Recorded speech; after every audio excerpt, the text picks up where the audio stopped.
खोखले दावों और बेहद प्रचार प्रसार से बहुत दूर भारत की अर्थव्यवस्था वाकई में डावाडोल स्थिति में है। मोदी सरकार कितने भी खोखले दावे कर ले, प्रोपेगेंडा पर पानी की तरह पैसा बहा ले, मगर निकम्मी आर्थिक नीतियों और विफलताओं को अब चाहकर भी छिपाया नहीं जा सकता है। लेकिन आइए पहले जरा सुन ले मोदी जी जीडीपी ग्रोथ पर क्या बोलते थे। साथियों, 7%, 8% की विकास दर से आगे बढ़कर हमें डबल डिजिट की विकास दर प्राप्त करने के लक्ष्य पर काम करना समय की मांग है। तो सुना आपने, डबल डिजिट तो बड़े दूर की बात है, इनकी सरकार के खुद के आंकड़े ही बता रहे हैं कि इस साल मतलब 2024-25 में जीडीपी ग्रोथ मात्र 6.4% की होने वाली है, जो ना सिर्फ 4 साल में सबसे कम है बल्कि कोरोना महामारी के बाद की सबसे निचली ग्रोथ रेट रहेगी। यह आंकड़ा एनएसओ ने जारी किया है। हर बार वो अग्रिम अनुमान जारी करते हैं बजट के पहले। इससे लेकिन कुछ गंभीर सवाल उठते हैं, क्योंकि इसका लोगों पर क्या कहर बरपेगा। इसकी ना तो सरकार को, ना रिजर्व बैंक ऑफ इंडिया को कोई सुध है और ना शायद कोई परवाह है। आप सोचिए कि नवंबर 2024 की शुरुआत तक आरबीआई जो था वो 7.5% की जीडीपी ग्रोथ रेट का अनुमान लगाकर बैठा था और सरकार को यह आशा थी कि जीडीपी ग्रोथ रेट आएगा 7.2% पे। अब अनुमान 6.4% पर हो गया है। इन दोनों एजेंसियों के पास हर तरह का आंकड़ा है, हर तरह का इकोनॉमिक डेटा है, हाई फ्रीक्वेंसी इंडिकेटर होते हैं, और उसके बावजूद भी ये इतने अनभिज्ञ हैं। तो ये इनकी अकर्मण्यता है या सच को छुपाने की सोची समझी साजिश, इसका फैसला आप खैर खुद कीजिए।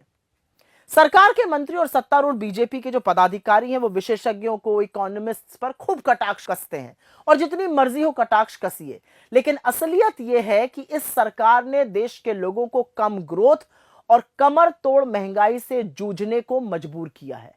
इसका बड़ा कारण यह है कि सरकार आर्थिक तंगी की असलियत को स्वीकारना ही नहीं चाहती। तो जब स्वीकारेंगे नहीं तो समाधान क्या, खाक ढूंढेंगे। और लगातार यह होता जा रहा है, पिछले 10 वर्षों में हमने देखा है।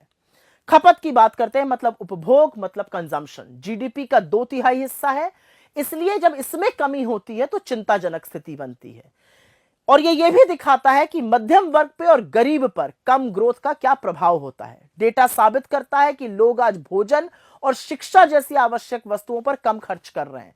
जो प्राइवेट कंजम्पशन पर खर्च की ग्रोथ होती है वो पिछली तिमाही में 7.4% थी, अब घटकर 6% रह गई है।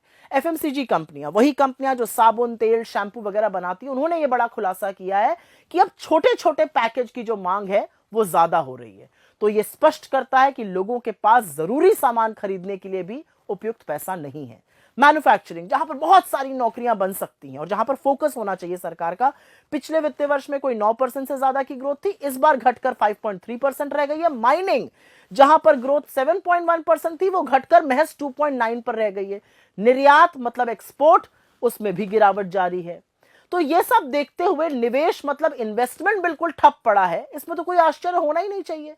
यह अलग बात है कि बदले की भावना से काम करने वाली ईडी, सीबीआई, इनकम टैक्स जैसी एजेंसियों के दबाव में भारतीय उद्योग जगत के बड़े बड़े खिलाड़ी भड़े मोदी जी के कसीदे पढ़ें, उनका गुणगान करें, लेकिन पैसा लगाने से तो उन्होंने भी बिल्कुल इनकार कर दिया और इसीलिए इन्वेस्टमेंट हो नहीं रहा है। तो बेरोजगारी, कम आय, आवश्यक वस्तुओं पर जबरदस्त टैक्स और कमर तोड़ महंगाई के कारण लोग आज अपने भविष्य की बचत से खर्च करने को मजबूर हो चुके हैं। जो घरेलू बचत है वो 50 साल के सबसे निचले स्तर पर है। यही नहीं, आज जीवन जीने के लिए लोग जेवर गिरवी रखने को मजबूर हैं और ऐसा करने वालों की संख्या में 50% की बढ़ोतरी हुई है। लोन लेकर ना चुकाने वालों में 30% की बढ़ोतरी हुई है। सेकेंडरी स्कूल के एडमिशन में गिरावट हुई है। बड़ी बड़ी यूनिवर्सिटीज में, सेंट्रल यूनिवर्सिटी से बिना डिग्री लिए आधी पढ़ाई छोड़ने को लोग मजबूर हैं। ये सब क्या है? ये आर्थिक बर्बादी के एक के बाद एक प्रमाण है। खैर, सूट बूट की इस सरकार में इनकम टैक्स कॉर्पोरेट टैक्स से कहीं ज्यादा है। आटे पर, दही पर, पढ़ाई पर, दवाई पर, यहां तक कि पॉपकॉर्न और पुरानी गाड़ी की बिक्री पर भी जमकर जीएसटी वसूला जा रहा है। पर एक बात साफ है, आर्थिक मंदी स्पष्ट रूप से गरीबों और अमीरों पर अलग अलग तरह का प्रभाव डालती है। आज आम हिंदुस्तानी अपने 2 वक्त के भोजन, अपने बच्चों की शिक्षा के साथ समझौता कर रहे हैं, जबकि जो हाई नेटवर्थ इंडिविजुअल्स हैं, जो सुपर रिच लोग हैं, वो देश छोड़कर विदेश की ओर भाग रहे हैं। सच्चाई यह है कि मोदी ने भारतीय अर्थव्यवस्था को पूरी तरह से चौपट, पूरी तरह से ध्वस्त, पूरी तरह से बर्बाद कर दिया है।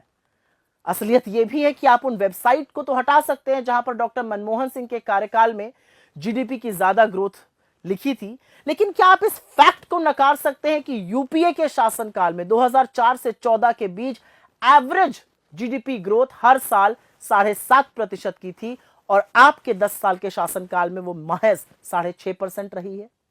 प्रधानमंत्री और उनकी सरकार $5 ट्रिलियन की इकोनॉमी का जाप जपते रहते हैं, ढिंढोरा पीटते रहते हैं। यह अलग बात है कि यह होना 2022 में था और अब शुरू 2025 हो चुका है, लेकिन भारत को उस आंकड़े तक पहुंचने के लिए 9 से 10% एटलीस्ट कम से कम जीडीपी ग्रोथ करनी होगी, तब हम वहां पहुंच पाएंगे। इसके बारे में कोई चर्चा नहीं है। खैर, अर्थव्यवस्था चलाना कोई रॉकेट साइंस तो है नहीं, कोई मुश्किल काम तो है नहीं, लेकिन सरकार को समाधान खोजने से पहले समस्या को तो स्वीकारना होगा। सीना ठोकना, प्रोपेगेंडा फैलाने में आप अंधभक्तों की तालियां बटोर सकते हैं, आप चरण चुंबक मीडिया की ओर से अहम मुद्दों पर सुई टपक सन्नाटा आपको मिल सकता है, मगर इससे अर्थव्यवस्था की सच्चाई नहीं बदलेगी और इसकी कीमत तो हमारा देश चुका रहा है। आने वाले केंद्रीय बजट में वैसे सरकार के पास एक मौका है कि कंजम्पशन, इन्वेस्टमेंट, उपभोग, निवेश दोनों पर ध्यान दें और उसको बढ़ाया जाए। मगर क्या सरकार अर्थव्यवस्था को सुधार कर देश को प्रगति की ओर ले जाएगी या पूरे देश में खुदाई करा करा के मुद्दों से भटकाती रहेगी?